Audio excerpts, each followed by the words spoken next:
How's it going, everyone? So in this video, we will be doing a Kegel workout. Before I get started, please subscribe to my channel if you guys haven't already. I do appreciate the support. It helps my channel grow. Also, please follow me on Instagram at DylanBird999. So the exercise that we will be doing today is going to be leg raises. I know in the previous video, when I made my ab workout, we did double leg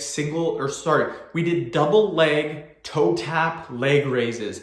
This video, we're doing normal leg raises. So I do apologize if the exercises seem kind of similar, but there is variation to the exercise. And again, leg raise, it's just how it falls in my book. I know the exercises are kind of similar, but I have all these exercises listed in my book and I just go in order in the ones that we do for the workout. So I do apologize if you guys are wondering why the video's similar, but again, that's kind of how it falls and hopefully you guys don't mind. And again, the other exercise was a variation of the leg raise. This is the normal leg raise.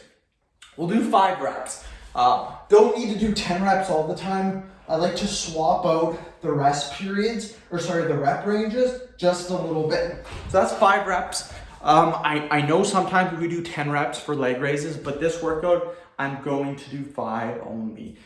If you want, you can do 10 reps. That's completely fine. But again, I like to switch up the reps. Sometimes we'll do 10, sometimes 5, sometimes 15, sometimes 20. So it all depends on the day. This day, we're only doing 5. And again, this isn't, the point of the exercise isn't to do as many reps as possible. It's to feel it in your Kegel muscle. So quality is more important than quantity. If you're just doing 20 reps of leg raises, you're not feeling it in your Kegel muscles, then it's pointless. Absolutely pointless. You gotta feel it, guys. It's all about that feeling, that love and feeling. 1, 2, 3, 4, 5. Now, what I do with my leg raises, most people when they do their leg raises, they come all the way down to here. So they go like this. I stop about right here because that's where I feel it in my Kegel muscles the hardest. The point of this exercise is not to do an actual leg raise. It's not to feel it in your abs. It's to feel it in your Kegel muscles, you guys. So whatever that point is for you, where your legs come down and stop, whatever. If it's pretty low, awesome. If it's a little bit higher, completely fine, you guys. No one's going to judge you if your reps are a little bit higher or a little bit lower. Nobody cares. What matters is you get in a solid Kegel workout. That's what I don't get for bodybuilding too. Bodybuilding gets a bad rap for this because people do half reps, they do 3/4 reps, and people are always saying full reps, full reps. No, it's how it feels. And that's why a lot of the big guys, a lot of guys that have been doing it for a while, do 1/4 reps, half reps, 3/4 reps, because that's how it feels in their muscles. Woo! 3rd video of the day. So I'm cruising along, I'm feeling very motivated. I haven't even been doing this for an hour yet. So that's really good. I'm on schedule to make some good time. My first video of the day is hard. I always say that in my videos because it's true. Making your first video of the day for YouTube, if you're a YouTube creator, first video of the day is the hardest just because the motivation is low. And just thinking that, oh, I still got another 8 videos to make after the first one, or I got another 11 videos to make. Whatever your plan is for the day, that's how it goes, you guys. I found you get that first video over with, the next, you can make like 8 videos in a row after, like super easy. And you feel motivated to do it. But if you, 1, 2, but if you don't start that first video, you don't do that first video for the day, you'll never get those extra 9 videos. So it's that first video. And that's kind of the thing with working out. Something that I found out with working out is if you can just go in, get your first set done, even if you don't want to, even if you're sore, you're tired, and you're just unmotivated, get that first set done with on your workout day. The rest is so easy. For me personally, I've been doing bodybuilding and powerlifting for 10 years. I've competed 4 times for powerlifting. I've won a couple of times, and I've set the provincial deadlift record at 600 pounds at 180 pounds body weight. So did quite a bit with my bodybuilding and powerlifting, but now I'm more into the training side. Like making videos is kind of my passion. It kind of shifted. Before, that's all I would care about was training and looking as big as possible. Now I care more about just being healthy, being lean, having decent abs, having a decent chest, arms, and making my YouTube videos, helping as many people as possible. So that's kind of how my goals have shifted. And it's not like, oh, I did this for 2 months and now I'm shifting goals. No, I did this for 10 freaking years. So very, very long. And yeah, natural all the way. You guys can't even tell by my physique, I'm natural. And that's the way to go in my opinion. I think the best way to go is do bodybuilding to start off.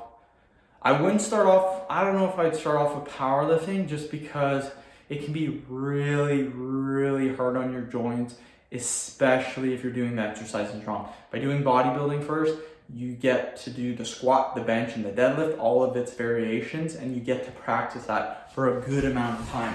You can then switch into the powerlifting route if you want to, but again, in my opinion, I would start off doing bodybuilding or doing strength training, whatever you want to do. But yeah, that's what I would do. That's what I did. 4 years of bodybuilding, then did 3-4 years of powerlifting, then back to 2 years of bodybuilding. Now I don't even train at the gym anymore, you guys. I do the exercises at home, I do calisthenics, and with my job that has maintained my physique. So I'm super happy about that.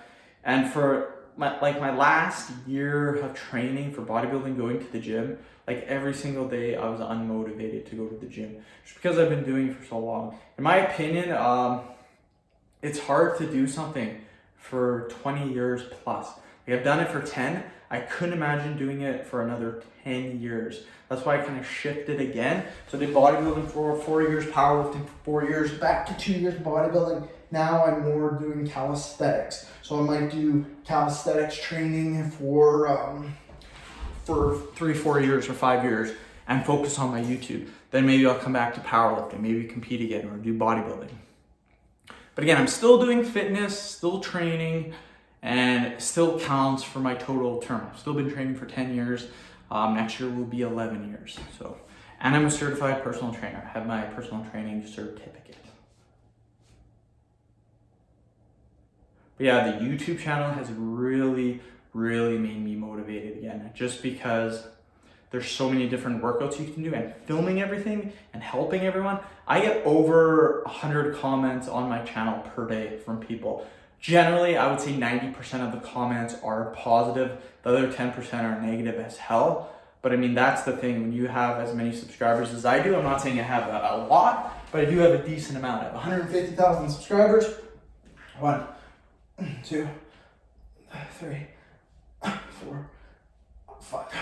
And one more set, then we're done. One thing I get too with my channel is I have 150,000 subscribers, but most of my videos only get anywhere from 800 to 1,000 views the first couple of days. And then during another week or two, they might get up to 5,000, 10,000, and then they might go viral. But generally it's anywhere from 700 to 1,000. And people say, well, you don't get that many views.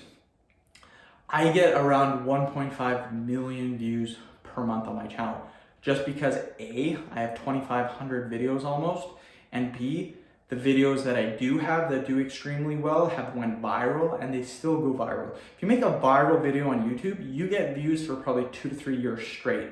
I still have a video after 2 years that gets me over 100,000 views per month.